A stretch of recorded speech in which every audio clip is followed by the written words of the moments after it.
لله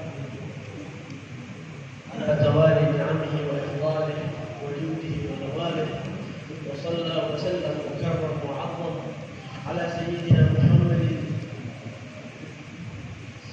صلاة وسلاما عظيمان كريمان شريفان عليه وعلى آله الأطهار وأصحابه الأخيار وعلى من سار في منواله إلى يوم اللقاء، وعلينا معهم في خير مرتبى. أما بعد، merupakan puji kehadirat Allah Subhanahu wa Ta'ala yang maha memberikan nikmatnya kepada hamba-hambanya, yang menciptakan segalanya, yang membuat segalanya, yang menggerakkan segalanya, yang kepadanya lah, yang darinya lah kita berada. Dari Allah Subhanahu wa Ta'ala keberadaan kita. Kita tidak ada kecuali ciptaan Allah Subhanahu wa Ta'ala, di mana Allah yang menciptakan setiap manusia. Allah yang menciptakan langit dan bumi.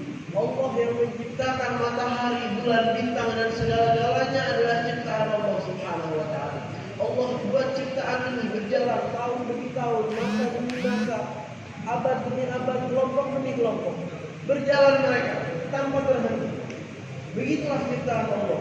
Dan Allah Subhanahu wa Ta'ala taruh di sana kenikmatan. Allah Subhanahu wa Ta'ala taruh di sana dunia.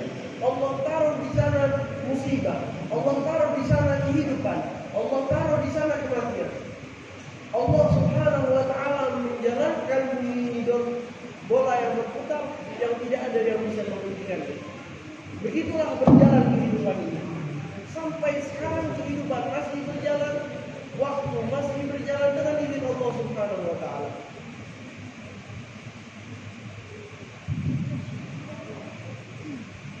Maka dari situ hadirat yang dirahmati oleh Allah, berjalannya kehidupan ini terus menerus, tak terhenti. Datang kelompok yang pertama, diberikan peringatan oleh Allah, yang mau mendengar peringatan, menjalani apa yang Allah perintahkan, akan semua mati. Dari manusia pertama Nabi Adam alaihissalam, dia mati. Setelahnya semua mendapatkan kematian. Sampai kita, setiap satu dari kita akan sampai kepada kematian.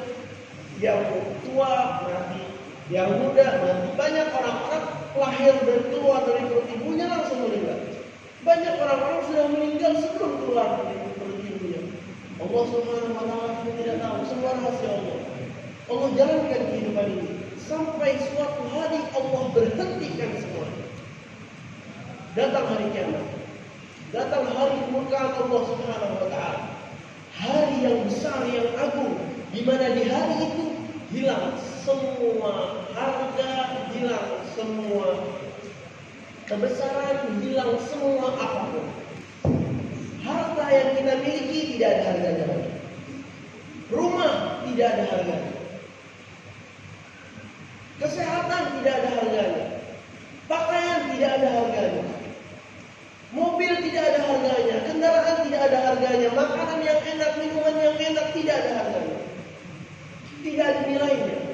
Bumi semua tidak ada nilainya. Langit tidak ada nilainya. Matahari, bulan semua sirna, tidak berharga sama sekali. Di hari Allah Subhanahu wa Ta'ala murka, mengumpulkan semua hambanya untuk menghisab, menghitung. Pada hari itu merenunglah, berpikirlah. Di hari itu rupiah udah gak ada harganya, dolar gak ada harganya, semua gak ada harganya, mata uang semua gak ada harganya. Mata uang yang berharga, yang masih ada harganya, yang bisa masih ada nilai, tukarnya adalah pahala dan dosa.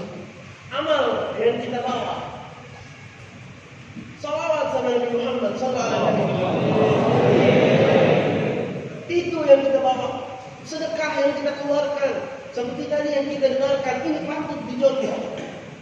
Sedekah 2.000 satu hari bisa membangun masjid sebesar ini. Setiap orang masuk ke masjid ini, dia sholat, dia baca Al-Quran, dia mengikuti Nabi Muhammad, dia sholawat, dia zikir. Pahalanya kemana? Lari ke semua orang yang bersedekah itu. Dengan 2.000 rupiah setiap hari. Mungkin untuk kita makan, untuk 2.000 itu gak ada harganya sama sekali. Mungkin buat ngasih tukang parkir aja kadang kurang. Itu, tapi bisa memberikan kepada kita yang abadi, yang kekal, mata uang yang tidak akan hilang. Di salah satu cerita diceritakan Rasulullah SAW memotong kambing, disembelih. Setelah disembelih, dikuliti oleh para sahabat dan dijadikan sudah jadi kambingnya. Tinggal dimasak atau dibagikan. Nabi Muhammad katakan bagikan semuanya, sisakan paha. Nabi Muhammad paling suka bagian paha kambing.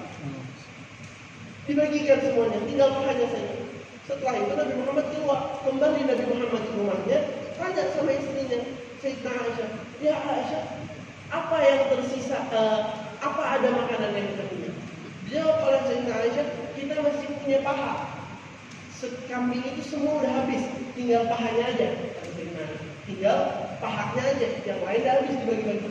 Rasulullah bilang, enggak ya Aisyah, semuanya ada, pahalanya yang akan habis. Semua itu kambing itu, kepalanya, tulang-tulangnya semua bagian kambing itu kita sedekahkan. Itu ada, pahanya habis karena kita akan makan dan hilang begitu saja. Ini yang betul oleh Aisyah. Yang mau sedekahin itu ada. Yang kita makan gak ada harganya. Yang kita pakai buat ini dan itu gak ada harganya. Yang kita kejar-kejar dari bangunan, dari harta, dari begini-begini, akan datang hari kita tinggalkan itu, diperebutkan oleh ahli waris kita. Betul atau tidak? Datang hari kiamat, datang kematian. Bahkan dikatakan pertemuan salah satu para aulia dan sholihin. Cerita ini sahih, saya dengar dari guru saya sendiri. Salah satu orang ini bertemu dengan temannya yang sudah wafat. Sebelum bertemu itu, orang ini sholat 2 rakaat dulu di depan kuburan temannya. Setelah dia selesai sholat 2 rakaat, ngobrol, temannya ini bilang, demi Allah, sholatmu 2 rakaat ini untuk kami ahli kubur itu lebih mulia dari dunia dan seisinya. Dunia ini semua ada harganya. Sholat 2 rakaat ini kalau kita bisa hidup, itu yang kita kejar-kejar. Bahkan ada salah satu cerita wanita di Hadramaut dulu, udah tua, punya nama panggilannya al-miskinah, maksudnya orang miskin, orang pinggiran, gak ada harganya, tidak dihormati sama sekali. Al-miskinah ini, perempuan ini wafat. Ada yang bertemu dia dalam mimpi. Dilihatnya al-miskinah ini bajunya udah gak kayak dulu lagi. Dulu bajunya kusam, semuanya penuh debu, kotoran, badannya gak wangi. Jangan ini perempuan, dia ketemu perempuan pakai baju yang bagus, seperti baju kerajaan, pakai pakaian yang mahal, perhiasan yang bagus, di jalan wangi, jalannya begitu, kayak jalannya orang-orang besar lah gitu. Sombong deh, dipanggil, al-miskin, dipanggil, orang miskin, mau kemana lo jalan begitu? Dia bilang sudah lewat, namanya miskin itu udah lewat. Sekarang ini udah lain waktunya. Dia bilang lah, kok begini lo berubah? Ente kok jadi jalan seperti jalannya para raja? Kamu ini belum lihat para raja. Ini adalah jalannya para pembantu di akhirat. Kamu belum lihat rajanya lagi, lebih keren lagi. Kamu dapat dari mana ini semua? Dapat yang istana dan lain sebagainya. Dikatakan kamu masih bingung orang saya kenapa jalan kayak gini. Pantes saya melakukan itu. Kalau misalkan surga dari ujung ke ujung saya punya. Surga sebesar-besarnya Allah berikan kepada saya. Kamu dapat dari mana itu? Dia bilang saya dapat dari berkat majelis ilmu. Bukan berkat nasi itu. Atau misalkan nasi kebuli nggak ada apa-apanya. Tapi berkat yang dia dapatkan adalah pahala amal baik. Dari amal-amal baik yang didapatkan di majelis taklim itu, itulah yang membuat dia orang yang bahagia, yang sukses di sisi Allah Subhanahu wa Ta'ala. Dan demi Allah, inilah yang benar Nabi Muhammad SAW. Ya hadis beliau dikatakan jika ahli barzakh itu dihidupkan lagi oleh Allah, mereka akan jalan walaupun merangkak atau ngesot, dia bakal jalan untuk hadir majlis taklim, untuk hadir majlis ini. Sekarang kita lihat orang-orang yang di sekitar kita ini, orang kaya, orang apapun pangkat mereka, apapun kekayaan mereka, setinggi apapun kedudukan mereka, demi Allah, jika mereka tahu kemuliaan majlis taklim, mereka akan datang walaupun sambil merangkak, kata Nabi Muhammad SAW. Karena dia tidak tahu kemuliaan majlis taklim. Mungkin kita nggak bakalan punya tempat duduk di sini. Saya nggak dapat tempat, kalian nggak dapat tempat, penuh sama orang. Kalau dia tahu harganya, kalau dia tahu kemuliaannya, karena apa? dikatakan bahwa harta yang didapatkan, pendapatan yang didapatkan itu selamanya abadi. Tahu kata abadi? Nggak hilang, nggak silang. Sekarang kita bisnis, kaya-kaya, punya rumah gede, mobil banyak, bini banyak. Itu semua orang mau. Siapa yang nggak mau? Habis itu dia mati. Suul khatimah, hilang semua. Dia rugi atau tidak? Dia untung. Dia untung tidak? Dia tidak untung sama sekali. Tapi orang yang hidup miskin, mobil nggak punya, apa nggak punya, rumah kontrak, apa ini hidupnya berantakan, nggak melihat harta sama sekali, nggak nyium duit, kagak ada kerjaan apa, dia mati, terus tunggu khatimah, masuk surga. Siapa yang untung? Orang yang kaya apa yang miskin? Orang yang miskin. Tapi karena mata kita masih belum benar, hati kita masih belum paham kenikmatan yang Allah Subhanahu wa Ta'ala siapkan untuk kita. Kenikmatan yang agung di mana Allah Subhanahu wa Ta'ala sebutkan di Al-Qur'an, "Wa idza ra'aita thumma ra'aita na'iman wa mulkan kabira, 'aliyahum thiyabun sundusin khudrun wa istabraqu wa hullu asawira min fiddatin wa sagahum rabbuhum salaman tahura." Orang ahli surga itu jika dia memandang ke kanan dan ke kiri, dia melihat keagungan dan kerajaan yang agung yang Allah berikan untuk dia. Bahkan para ahli tafsir menyebutkan, maksud dari ayat ini apa? Di surga kalau kamu melihat ke kanan, setelah itu melihat ke kiri, setelah kamu melihat ke tempat yang tadi kamu lihat itu udah berubah, jadi lebih cakep lagi. Jadi dia 24 jam tuh renovasi terus, makin bagus terus. Yang dia bersundusin, dipakai mereka dari baju warna hijau terbuat dari sutra. Dia bersundusin, khudru wa istabraq. Baju itu dihiasi dengan perhiasan-perhiasan, wa hullu asawira min fiddatin, dipakai mereka dengan gelang-gelang dari perak. Asawira min fiddatin wa sagahum rabbuhum, dan diberi minum oleh Tuhan mereka, oleh Allah Subhanahu wa Ta'ala. Sekarang saya kasih contoh. Kita kalau dikasih minum sama teman, dikasih air aja, nggak usah minuman yang aneh-aneh, dikasih air, kita minum, ada rasanya. Tapi kalau dikasihnya sama guru, rasanya lain. Kalau dikasihnya sama gubernur, rasanya lain, walaupun airnya sama. Yang kita rasain dari air itu, oh ini air ada harganya, lebih berharga. Kenapa? Yang ngasih. Tapi Allah bilang, wasagahu rabbuhum, mereka diberi minum oleh Tuhan mereka, oleh Allah. Allah yang ngasih minum. Wasagahu rabbuhum syaraban, minuman tahura yang suci, air dari surga. Seperti apa minuman di surga? Salah satu minuman di surga disebutkan manisnya melebihi madu, putihnya melebihi susu.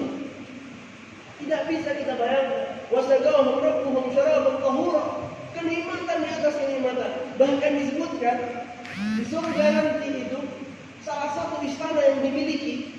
Di istana itu ada 1000 kamar. Di 1000 kamar itu setiap kamar ada 100 sampai 1000 kasur. Satu kamar. Dan di atas kasur itu dipenuhi oleh bidadari, dipenuhi oleh makanan, minuman, dan semua bentuk kenikmatan. Kapan? Mungkin kita kalau bilang, kapan tuh kita mau keliling satu kamar aja 1000 kasur? Kamu akan hidup di situ abadi selamanya tanpa terputus. Saya nggak bilang 100 tahun. Kalau misalkan saya bilang nih, saya kasih rumah gede, ini 3 hektar, mewah, semuanya ada. Lu tinggal di situ 100 tahun, tidak 100, 1000, 1 juta mungkin, 1 miliar, 1 triliun tahun. Tidak, selama-lamanya abadi. Sehat tanpa ada rasa sakit, nikmat tanpa ada keburukan, enak, nggak ada yang nggak enak. Orang sekarang kaya nih, duitnya banyak, beli makanan bisa, beli restorannya sama mbak-mbaknya bisa. Orang-orang kayak begitu, duitnya banyak, mau makan daging, takut darah tinggi, mau makan begini, kolesterol, makan sambal yang enak dikit, kagak boleh, mending mati aja sekalian. Makan kagak bisa, minum kagak bisa, nikmatin hidup kagak bisa, buat apa lo itu? nggak bisa dinikmatin buat apa? Mending jadi orang yang kaya punya apa-apa, ada duitnya pas-pasan bisa makan sambal. Dia bisa beli sambal 1 truk, bisa beli cabai 1 truk, tapi makannya nggak bisa. Tapi Allah Subhanahu wa Ta'ala menyiapkan kenikmatan yang tidak ada seperti itu. Bahkan minuman yang di surga, setiap gelas minuman itu minimal ada 3 rasa. Rasa di awal, kedua dan ketiga. Kita kadang kalau minum minuman atau makan makanan awalnya nggak pedas, manis. Akhirnya kalau pedas berasa. Ada yang begitu di dunia. Itu contoh kecil. Di akhirat yang menciptain rasa itu Allah. Allah mampu menciptakan jauh lebih nikmat. Di awal itu ada rasanya, kedua lebih nikmat, yang ketiga lebih nikmat. Makin enak. Yang awal gak enak, kedua makin enak, yang terakhir lebih enak lagi. Kenapa begitu? Karena afatnya al-ilm. Musibahnya nikmat itu kebiasaan. Orang kalau udah kebiasaan makan enak, dia makan enak rasanya kayak biasa. Orang kalau biasa makan nasi kebuli tiap hari, udah bosan nasi kebuli, pengennya nasi uduk. Ya begitu. Orang kalau kebiasaan, orang dikasih 1 juta 1 hari, senang dia, dapat duit banyak. Besoknya 1 juta lagi. Selama 1 tahun setiap hari dikasih 1 juta. Setelah 1 tahun bosan, biasa aja. Tapi kalau orang 1 hari dikasih 1 juta, besoknya 10 juta, besoknya 100 juta, besoknya 1 M. Mabuk. Ini Allah Subhanahu wa Ta'ala di surga begitu. 1 hari dikasih gini, besok lebih enak lagi, besoknya lebih cakep lagi. Tempatnya sekarang begini. Habis ngedip makin cakep lagi. Gak ada bosannya, gak ada gak enaknya. Allah bahkan para sahabat Rasulullah SAW berkata, waktu Nabi Muhammad SAW menceritakan kita tentang surga, kita berharap sekarang kita mati. Ya Rasulullah, saya pengen mati secepatnya. Ngapain lagi itu hidup? Satu sahabat Nabi Muhammad SAW habis diceritain tentang surga, keluar Nabi sama dia di salah satu peperangan. Banyak sahabat menyebutkan di perang Badar. Waktu di depan medan peperangan, lagi ngobrol sama Nabi sambil makan korma. Dia pegang korma sambil makan sambil ngobrol. Ya Rasulullah nanya iseng. Bisa makan apa namanya? Ya Rasulullah, ini kalau saya masuk perang terus saya mati, saya kemana ya Rasulullah? Masuk surga? Masuk surga? Iya. Yang benar nih, dia masuk surga. Surga mana? Surga Firdaus. Dilihat tuh korma berapa biji. Dia bilang, demi Allah, kalau aku makan nih beberapa biji korma, itu adalah kehidupan yang terlalu panjang. Gue gak bisa tahan, buang tuh korma, dia masuk ke medan perang, mati langsung, syahid. Kemana dia pergi? Ke surga. Betul, jika dia makan korma itu mengundur dia udah gak kuat.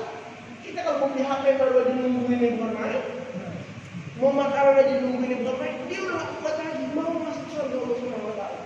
Salah satu sahabat Nabi Muhammad yang lainnya di medan perang, dia lagi perang. Dia ngerasa satu orang kafir memukul dia dengan tombak, tertancap tombak dari belakangnya tembus ke depan. Gak langsung mati, orang kena kayak gitu langsung mati, dia masih berdiri. Orang-orang semua biasanya kalau ada terjadi seperti itu, sekitarnya dari orang-orang yang sibuk sama perang itu berhenti sejenak. Dilihat gimana nih? Dia langsung ditadain caranya, kayak orang mengambil air wudhu. Air yang ada didadain penuh tangannya dengan darah, dibuangkan panik, ditumpahkan ini. Terus tuh orang milik Allah, aku menang demi Allah. Begitu lagi loncat-loncat dia kesenangan, aku menang demi Allah. Tapi bingung dia orang mana? Menang kagak, bunuh orang kagak, dapat duit kagak, ditembak-tembak iya, mati iya, modal. Dia belum menang. Setelah orang kafir itu, kalau tidak salah itu Abu Sufyan, setelah dia masuk Islam, dia bilang, demi Allah betul orang itu. Dia yang menang, kita yang kalah. Yang bunuh dia yang kalah. Dia mati, terancam, masuk surga, kenikmatan selamanya. Gak dikejar-kejar sama orang, enggak lagi kena hutang-piutang, enggak lagi kena masalah, enggak lagi dimarah-marahin, enggak lagi begini, enggak kepanasan, enggak kegerahan, enggak kedinginan, enggak apa-apa. Kenikmatan di atas kenikmatan di atas kenikmatan. Kurang apa lagi?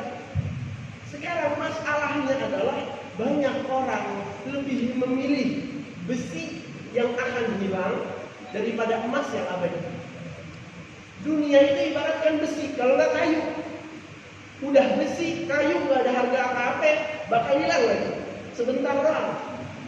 Lebih memilih itu daripada emas, yaitu surga akhirat yang abadi selama-lamanya. Dia lebih memilih siapa mereka? Mereka yang bermaksiat. Siapa yang lebih memilih hal yang tidak enak sebentar, dia lebih pilih daripada hal yang sangat nikmat selama-lamanya. Siapa mereka orang yang rugi itu? Mereka orang yang lebih milih dunia. Dia itu orang yang mencuri, Dia itu orang yang berbuat maksiat. Dia itu orang yang berzina. Dia itu orang yang melakukan hal-hal yang tidak diizinkan oleh Allah. Dia orang yang mabuk, orang yang tidak melakukan terjerumus di dalam maksiat tanpa taubat kepada Allah. Ini orang-orang yang rugi selama-lamanya. Orang-orang yang bangkrut dan tidak ada untungnya sama sekali. Orang kalau bangkrut, dia bisa mulai bisnis dari ulang. Tapi kalau orang bangkrutnya dia urusan akhirat, habis. Tahu mau kemana mereka akan pergi. Neraka Allah Subhanahu wa Ta'ala. Neraka Allah Subhanahu wa Ta'ala. Pedihnya tidak bisa disebutkan, tidak bisa dibayangkan. Semakin lama semakin pedih. Bahkan setiap tubuh mereka yang rusak karena tersiksa, Allah gantikan dengan yang baru. Allah gantikan dengan yang baru, disiksa dari awal. Orang kalau tangannya terbiasa dipukul, setelah beberapa lama dia dipukul nggak sakit lagi. Tapi kalau dia dipukul sampai tangannya hancur, terus digantikan tangan yang baru. Ini mereka itu orang yang rugi, jangan pergi ke sana.